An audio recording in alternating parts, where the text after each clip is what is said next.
about whether you do or not. I hope, unless somebody comes and fiddles with it and I'll lose it back there too. But anyway, it reminds me of the story they tell about advertising. They say with regard to advertising that a person who does not advertise is like the person who winks at his girlfriend in the dark. He knows what he's doing, but she has no idea.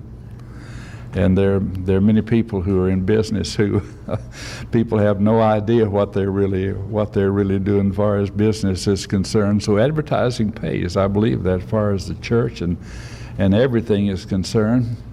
But I'm sorry today that you can't see the screen.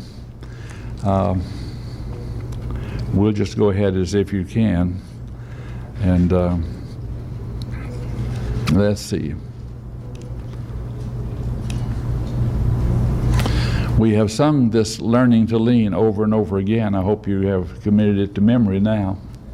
If you haven't, we'll test it. If you have, we'll test it out. We'll try to sing. It's very short. Learning to lean, learning to lean, learning to lean on Jesus.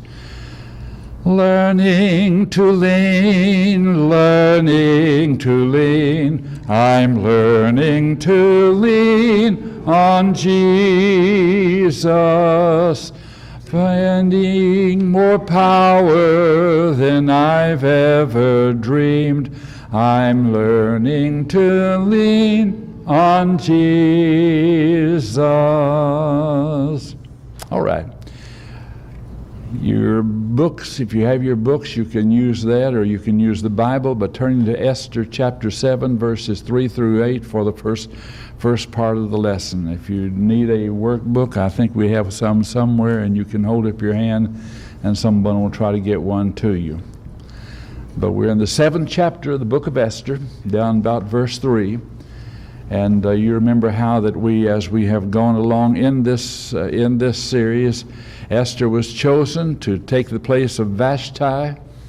At that time, we have no idea that the providence of God is working in this, because it certainly was not of God's doing to cause the king to be so capricious and demand that Esther do something was against her conscience and all of that. But nevertheless, God uses the things that happen in order for the good of his people. All things work together for good to them that love God and are called according to his purpose. And I think this book is filled with examples in that kind of context, that's exactly the kind of thing that happens. As we look at the lesson today, we need to note a number of things. We need to note that, remember that Haman had hated Mordecai so very, very much that he wanted to destroy Mordecai. And he was a very rich prince, far as the country was concerned, the empire was concerned, who had tremendous favor with the king.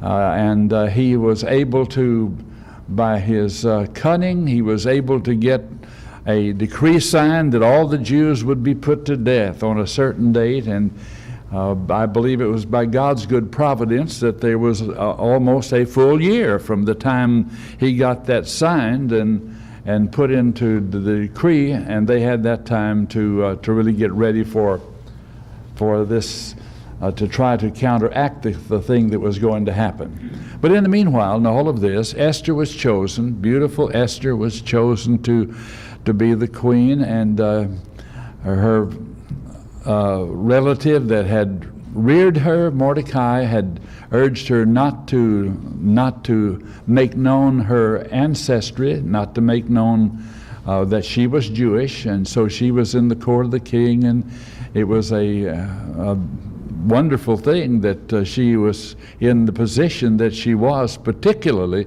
when it came time for her to try to do something in order to save the people. But what tremendous courage it would take on her part to do what she was going to have to do. So she is in that kind of position. Mordecai finds out about the decree that had been signed, and goes in sackcloth and ashes, and she tries to get him to not wear the sackcloth, but he sends by sending garments out to him, so he would not wear that. But he sent it back, and then she finally found out what the whole problem was, and he instructed her with regard to all of this. Who knoweth but that thou art come to the kingdom for such a time as this? That she would have to go. She needed to go in, and she needed to make known to the king, and to urge him to, as she would speak to him, to try to make something happen. This was very dangerous for her. But you'll find that not only on that time did she go and stand and without being called for, and go in before the king and touch his scepter and endanger her life as he received her, but nevertheless, as she came in before him on that occasion, and he says to her, "What is your request? What would you like to have?" And she is wise enough not to just blurt it out immediately in an accusative way toward Haman and all of that. She is very careful. She says, "I'd like for you and Haman to come to a feast." And she knew the king liked feasts, and Haman liked feasts, and this court particularly was one who enjoyed wine and feasting and all of these things. So come to a feast that she would give that day. They came. And he says again, "What is your request?" And again she says, "I want you to come to a feast tomorrow, you and Haman." Only the king and Haman was invited to the feast. And I'm sure in the mind of the king, he is really getting interested in what on earth is so important to her that she would risk her life by coming into my presence without being called for, because there was a death sentence connected with that if he hadn't raised the scepter to her. But they come to the feast on that day, and there's some things that have happened in between. Not only has Haman arranged for the death of all of the Jews, but he is really upset with Mordecai, because Mordecai won't bow to him. He did this just burns him up. Remember this, that he had gone home and bragged about his great wealth and all of the honors that he had received and all of these wonderful things, and he had so much to be grateful. He was an extraordinarily wealthy and powerful and influential man. He had all of these blessings that had come to him, but it just burned him up that Mordecai would not bow. So they advised him, why don't you build some gallows? 50 cubits high, 75 feet high. And have Mordecai hung on those gallows. That sounded like a good idea to him. He was getting ready to do that the very next day. But in the meanwhile, we find the situation was one that certainly as he came, that was the day he was supposed to come, you remember, to the second feast with Esther and the king. And then as he comes, the king had been sleepless that night. Ever have insomnia?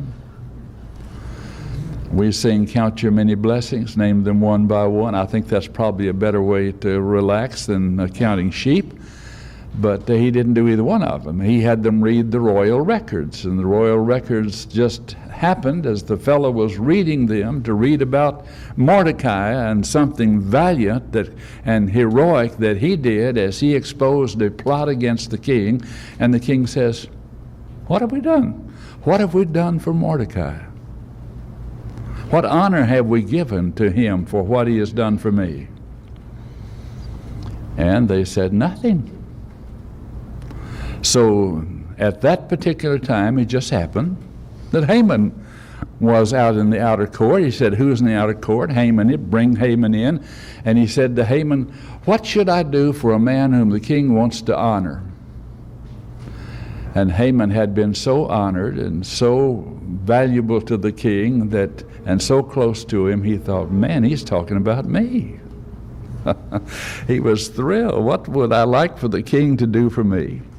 Well, he liked pomp and circumstances and all that kind of stuff, so he says, let that man be arrayed in the king's robes and put the king's crown upon his head, and let him ride throughout the street on the king's horse, and let one of the high men in the kingdom go before him and tell people of the great honor that the king wanted to bestow upon this individual. This is the man whom the king wants to honor. And can you imagine how let down he was when he found out it wasn't him? That's bad enough. But it was not just not him, it was Mordecai. And that mortified him. That was something that really burst his balloon. And the king said, you do it. You go through the streets and lead the horse and declare before the people what great things Mordecai has done, and that this is the man whom the king wants to honor. So he goes home very unhappy at this particular point. After doing it, he does it, but he's very unhappy. And they tell him, his wife and his advisors, his friends tell him that if he's going against Mordecai, he will fall. He will not be successful. That's not what he wants to hear. But at that very moment, we find them coming to get him. They send the messengers to come get him and to bring him to that last feast that Esther was going to have. And as we get to this particular point, she has the feast. They're there at the feast, and that's where we come in at this particular time. Because the day before, remember, she had said, when the king said, what is your request? She said, at this next feast I will tell you. I will reveal it to you. So Haman comes in and Esther is there, and the king is there.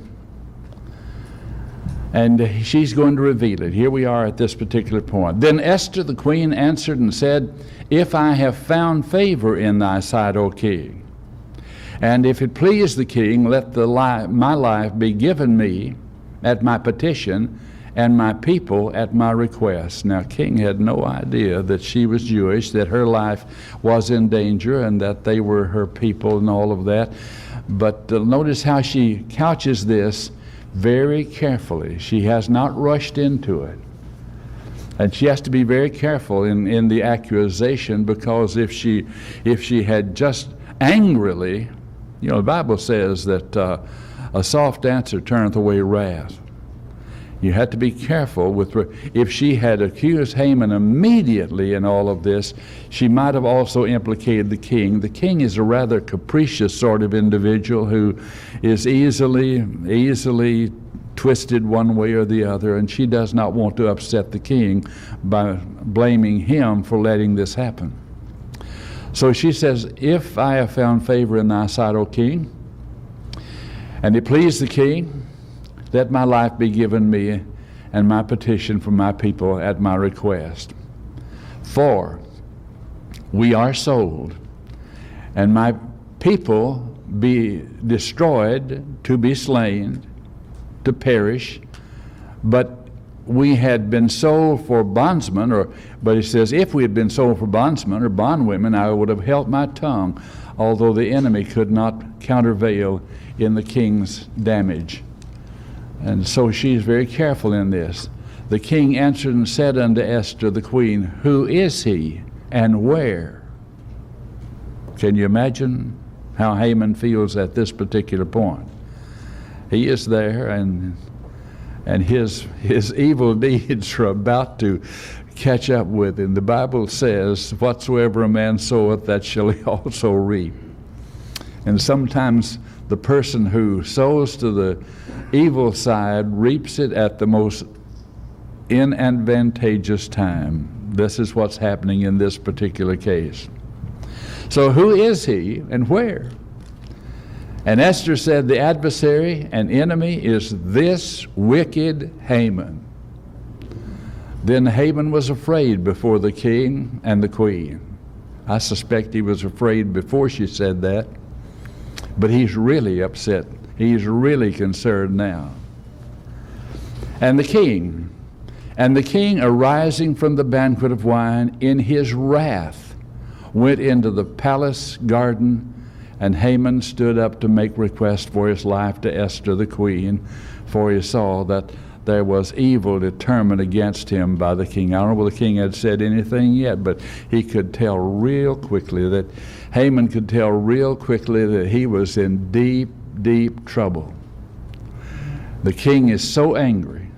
The king is so upset that he leaves the room, goes out into the garden to cool off a little bit maybe, but he doesn't cool off very much. And Haman knows that evil is determined against him. So you can imagine how he feels at this particular point. It's amazing. God rules in the affairs of men. Do you remember that statement back in Daniel? God rules in the affairs of men and setteth over the kingdoms of men whomsoever he will. Now, that statement is made in relationship to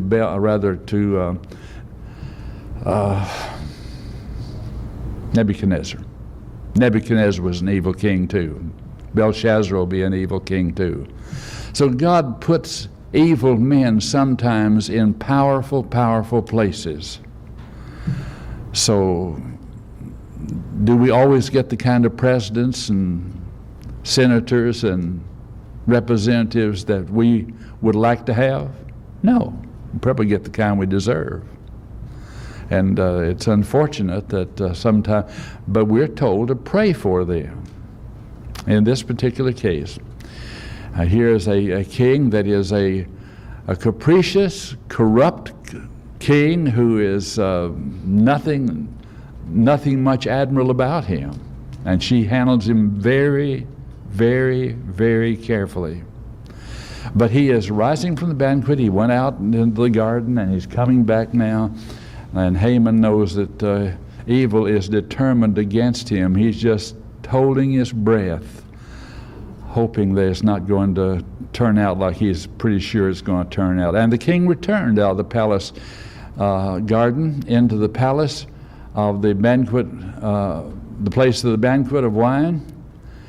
What has Haman done in the meanwhile? He's been standing there pleading for his life. And it's come to the point, it says, and Haman was fallen upon the bed whereon Esther was.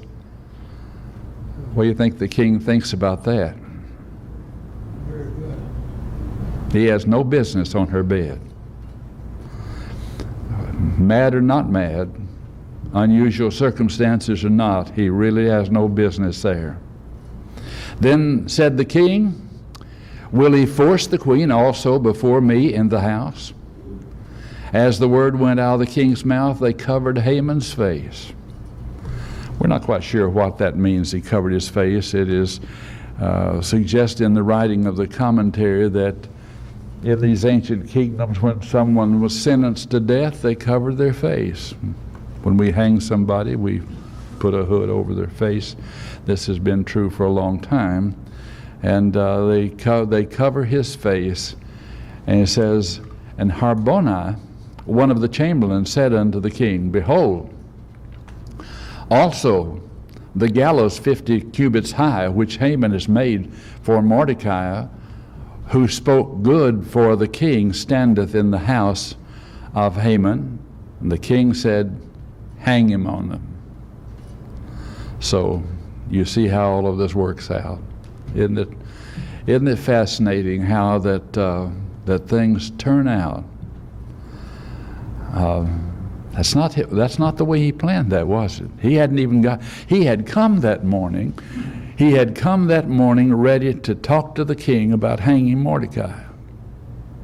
But before he could get around to saying that, the king had intervened on this subject and wanted to know, how shall I honor the person who I wish to honor? So he's in this kind of position, and here's Harbonah, the chamberlain. This individual knew Haman, knew what was going on. I suspect the king didn't know anything about these gallows at this point. No reason to know anything about these galas. Do you think this fellow was a friend of Haman? Probably not. Haman may not have had a great many friends. No, I know. People in positions of great power have a lot of people who they think are their friends. But on the way up, many of these people offend a lot of people, step on a lot of people. On the way down, they find out that the people who were gathered around them really are fair weather friends, and they'll help them down more than they may have helped them up. And this chamberlain here, said before the king, "Behold, the gallows 50 feet high, which Haman hath made for Mordecai, who spoke good for the king." So he's telling the bad thing that Haman has done and the good thing, on the other hand, that Mordecai has done, and you honored him. And in effect, that all comes to the mind of the king, that he is one who has tried to save my life, and maybe did, for that matter, that there are those gallows out there. He didn't say hang him, but he might as well have, because he brings it right up at the right time, and it doesn't take much thinking on the part of the king for him to conclude this is a good thing for me to do. So he says, hang him thereon. Okay. Now when we exercise capital punishment, do we do it the same day? Do we do it the same month, same year, same decade? Most of the time it's 20 years later, if we ever get around to it. Justice delayed is justice denied in many cases. But we go to the opposite extreme. So very quickly, hang him there, thereon. So they hanged Haman on the gallows which he had prepared for Mordecai. Then was the king's wrath pacified. Now, the king is happy about what has happened at this particular point. He was very upset, but now Haman is out of the picture and his wrath is pacified. But as we move on into the next chapter, it says, on that day did King Ahasuerus give the house of Haman, the Jews' enemy, unto Esther the queen. She becomes a very wealthy lady right here. Remember what Haman liked to brag about? In addition to his honors, he liked to brag about his wealth, about all of the wealth that he had accumulated in all of this. And in one day, his house, all of his wealth, and this was very common among kings of that particular time, that when someone was condemned of a terrible crime, that they just took everything that he had. In this case, he gave it to Esther the queen. And so it says he gave the house to Haman, to the Jews, and to Esther the queen. And Mordecai came before the king, for Esther had told what he was unto her. She had explained that she was Jewish and that he was her cousin, and had reared her. And the king took off his ring, which he had taken from Haman. You remember Haman had it for the purpose of doing whatever he wanted to do to the Jews, and to make that law that could not be counteracted. But the king had taken the ring off of Haman and gave it to Mordecai. What a turn of events.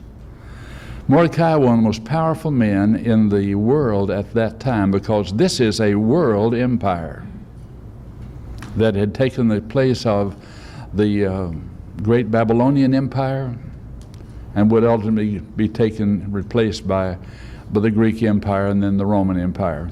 But anyway, he took the ring off Haman and gave it to Mordecai. And Esther set Mordecai over the house of Haman.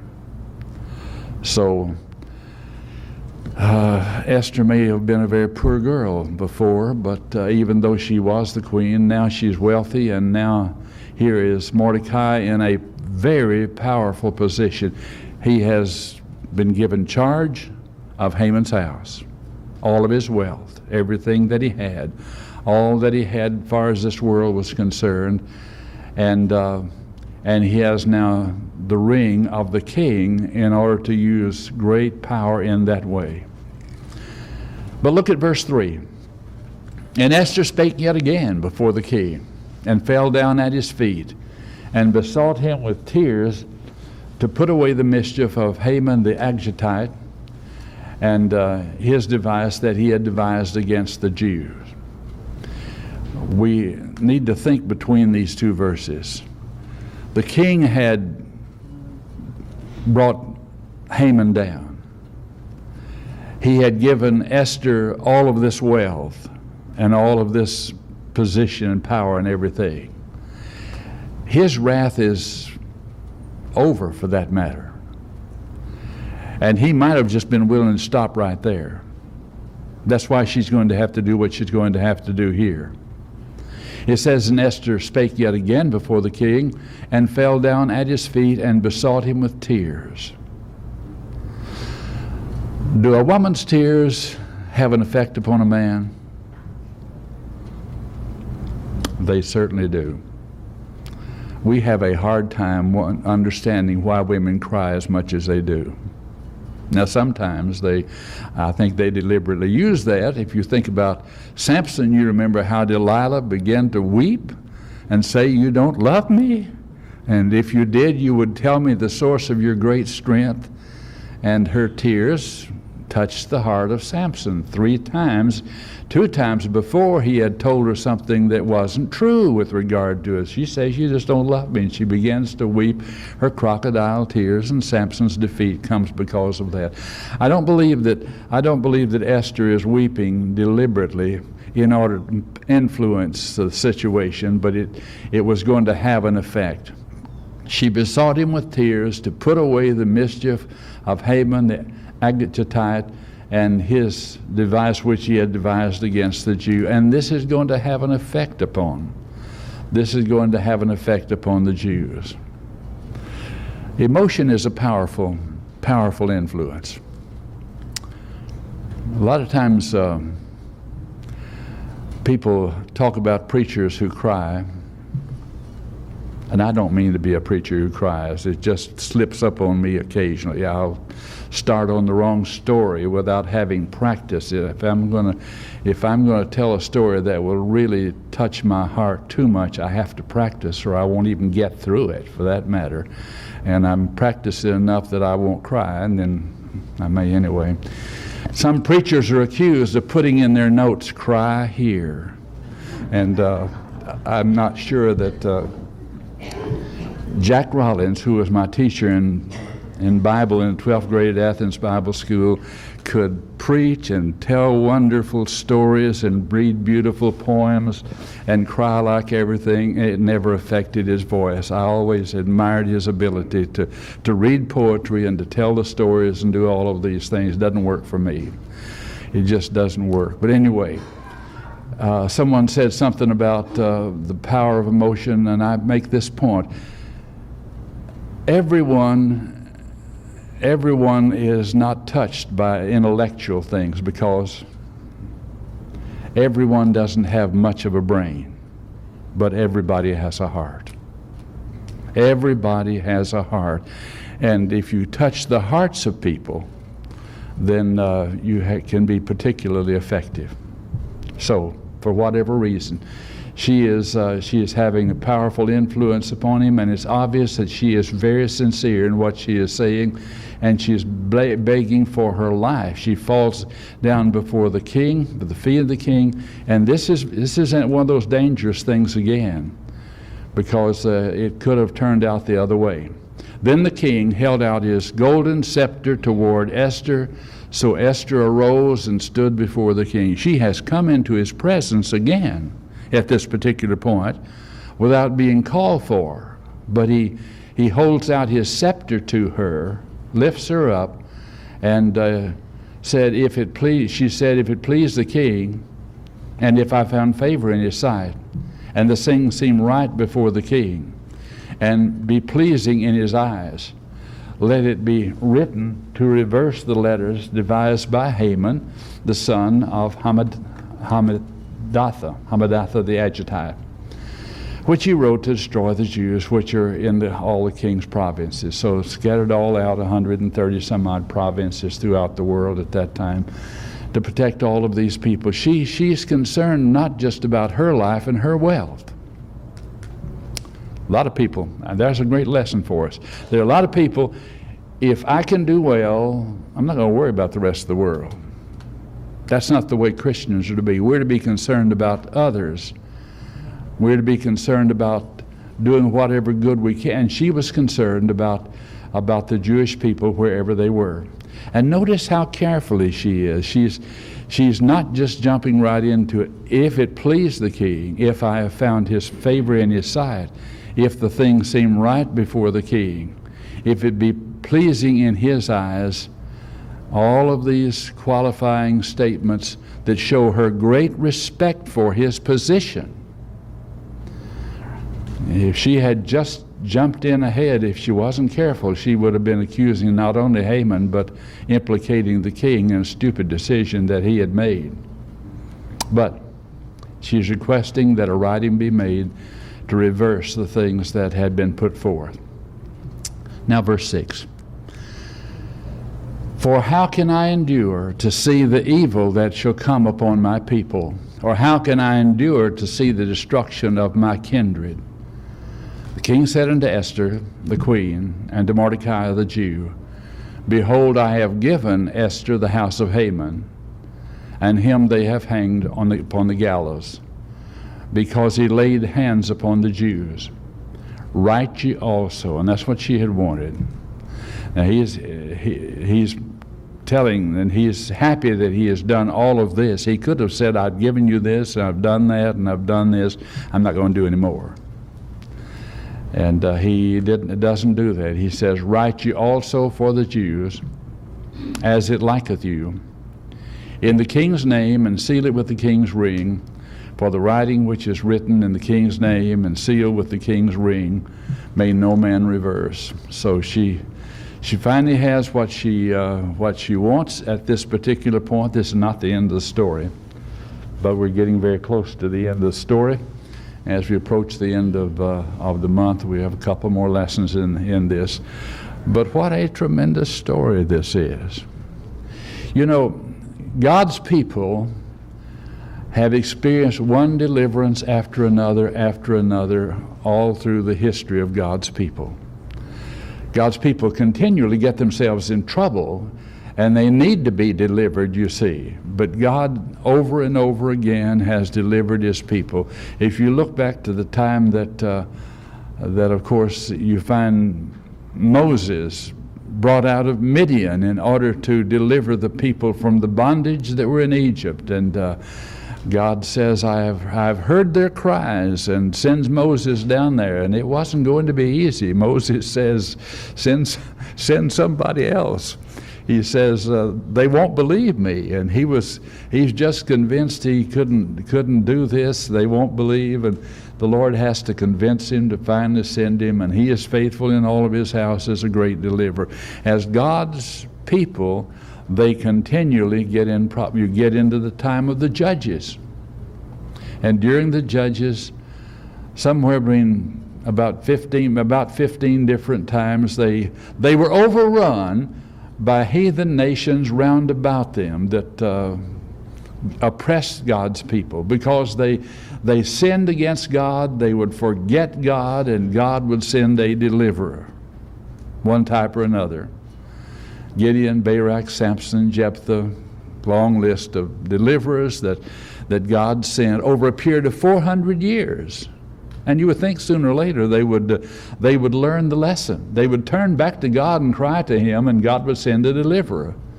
Just as he had sent Moses, he sends all of these individuals along that time. And then finally, when they're carried away into Babylonian captivity, God had said that he was going to bring back that remnant into the people, that Cyrus will be my shepherd. Cyrus will be my shepherd, and he shall build. And Zerubbabel is the one that led them back. As you get into history of the rebuilding of the walls under Nehemiah and the rebuilding of the temple and all of this, those little books in the closing part of the Old Testament.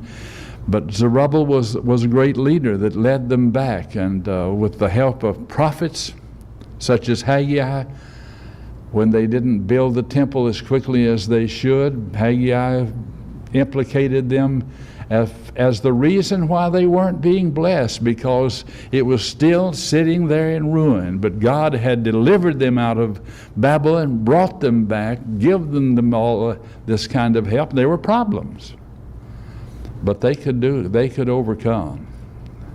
But what I'm saying is, deliverer after deliverer after deliverer. And whether we'd ever thought about it or not, when you talk about Moses and you talk about these deliverers during the Judges, Samson, Jephthah, and Barak, and all of these others along the way, the ones that they faced during this period of time. And then, of course, as you come on down to the latter ones, Zerubbabel, you have to come to the conclusion that one of the great deliverers of God's people is Esther.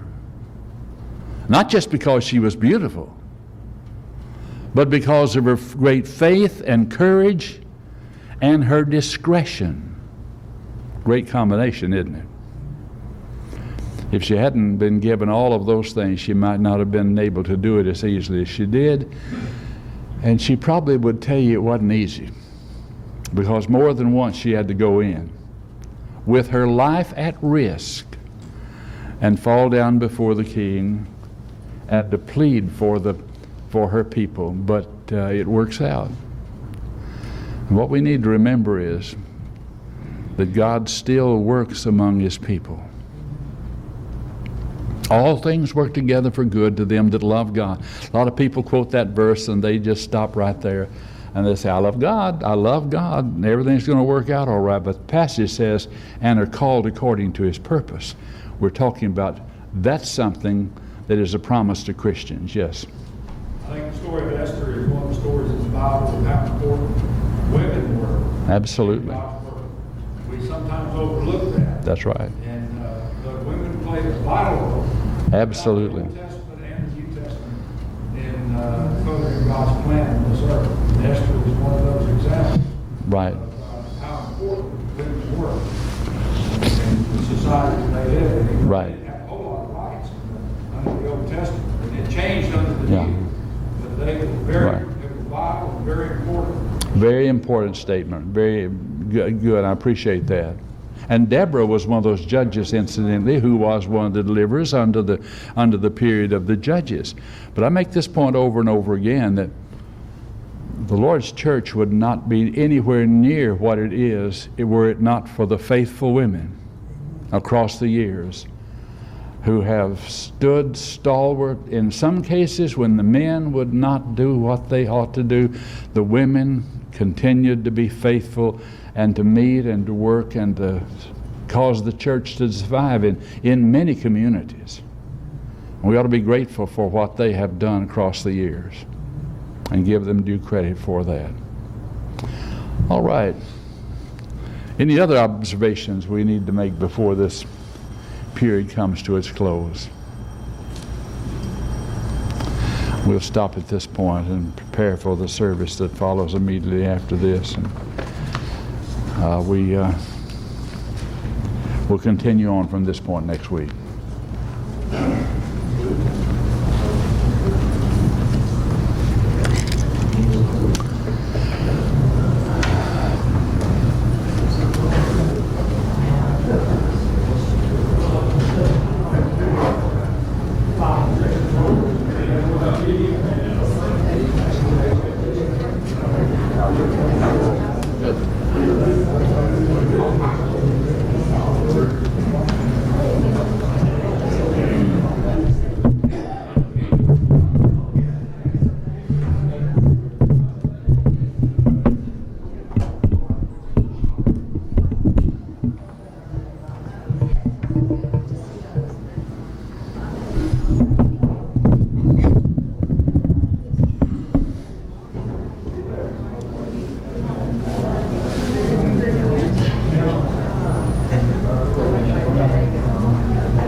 and see if that'll bring it up.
Okay, we'll see what happens. You can't tell until it plays music back there Right. what it's up to. I need Okay. to change the screen.